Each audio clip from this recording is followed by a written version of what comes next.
Nesse período da Quaresma, há 3 pilares que vão te ajudar a vivenciar essa espiritualidade da melhor maneira possível. São eles: a oração, o jejum e a esmola. Hoje vou tratar da oração. Se você ama uma pessoa, você passa a conversar muito com ela, você encontra qualquer tema, você consegue dialogar, e a oração nada mais é do que isso, é um encontro nosso com o Criador. É um pilar fundamental para você vivenciar a Quaresma da melhor maneira possível, e não só no período da Quaresma, mas em toda a sua vida. Quer sejam em gestos ou palavras, o poder da oração é muito grande e a sua eficácia também. E se você ainda não experimentou diversas formas de oração, você deveria experimentar as formas de oração que eu vou te passar no vídeo de hoje. E é claro que a oração ela deve brotar do interior do coração, a partir de um coração humilde. No Catecismo da Igreja Católica, número 2590, São João Damasceno define a oração como a elevação da alma a Deus. O Catecismo também nos apresenta 4 tipos de orações. São elas a oração do pedido e de súplica, a oração de intercessão, a oração de graças e a oração de louvor. A oração de pedido ou súplica é quando você faz pedido de perdão ou pedido de bens da forma conveniente. A oração de intercessão você pede em favor dos outros e não conhece fronteiras esse tipo de oração, porque a gente reza até mesmo pelos inimigos. A ação de graças é um agradecimento pelas alegrias, mas também pelos sofrimentos que passam pela vida da gente. É uma forma de agradecer a Deus em quaisquer circunstâncias. Temos também a oração de louvor. Ela é totalmente desinteressada. Ela não vai em direção a Deus porque quer pedir algo, mas sim louvar Ele pelo que Ele é, não pelo que Ele pode fazer. O interessante é que a Igreja, como nossa mãe, ela nos propõe ritmos de oração, conforme o Catecismo diz no parágrafo 2698. Olha bem o que ela diz. São orações cotidianas ao levantar do dia, ao ir dormir, durante as refeições, ou também como a liturgia das horas, ou no domingo, o centro da Eucaristia, que é a Santa Missa. A Igreja, em toda a sua sabedoria, acumulada ao longo dos tempos, e também nutrindo da virtude da ação do Espírito Santo e nosso mestre da oração Jesus, nós seguimos vários ritmos, ou podemos seguir vários ritmos de orações diferentes. Cada pessoa vai encontrar um meio mais confortável, mais adequado de seguir com as suas orações.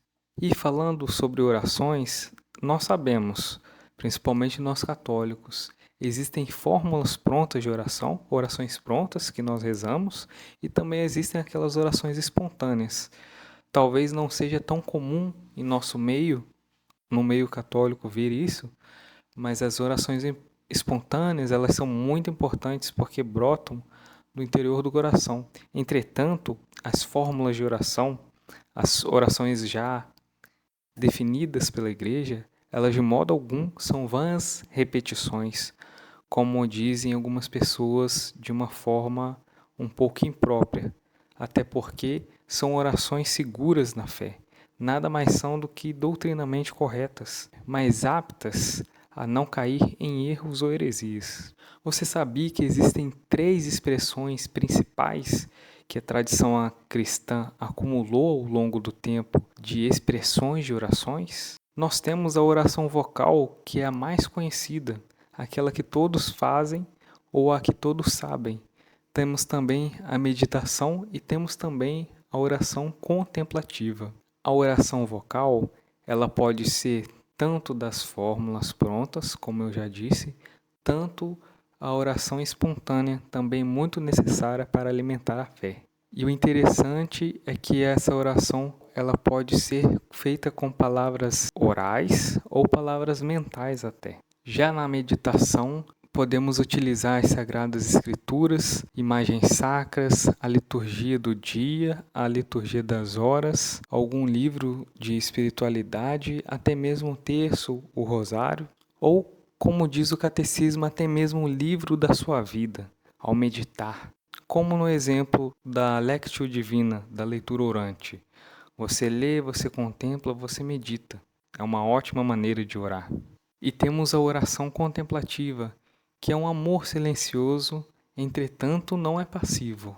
Diz o Catecismo 2702 que somos corpo e espírito, e a necessidade de traduzir exteriormente nossos sentimentos é preciso rezar com todo o nosso ser para dar à nossa súplica todo o poder possível. Por isso utilizamos de gestos, de palavras ou até de outros meios para orar.